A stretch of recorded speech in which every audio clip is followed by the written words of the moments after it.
Continuing from our previous session, let us look at in more detail towards these three types of or uses of the profit margin scheme.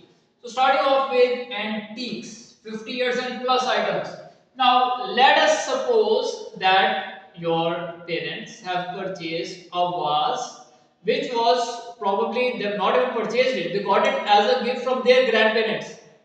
That is something which they have received from their grandparents, and maybe they got them from their great grandparents. Now, in that case, the amount for which they have purchased it may not be even small pennies. I mean, the things were relatively cheap at that time. So, when we talk about input VAT in this case, the purchase value will be very low. It will be most probably close to zero compared to the value which it has today after probably 50 or 100 years. So that is why the figures of input VAT becomes questionable.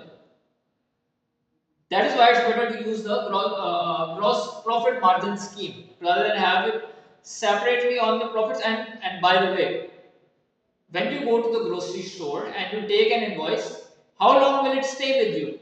Probably you will keep it for 1 hour, 2 hours. Most people they throw it immediately in the dustbin. So from where you will get that input VAT invoice related to your great grandmother for that vase which is more than 50 years old?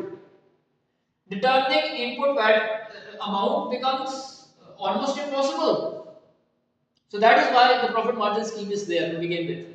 In case of these stamps, these archaeological historical items, I mean, how on earth can you identify the appropriate cost and bring it to its fair value as of today? I mean, there are how much would it cost for the archaeologists to get that bone of the dinosaur?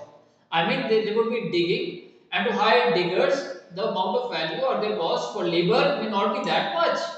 And today, that dinosaur, if anyone wants to buy it from the Dubai Mall, it's insane. It may be in millions. Same is the case with that piece of the moon which was there in the Expo 2020 under America's Pavilion. If you go to buy it, it's insanely high price.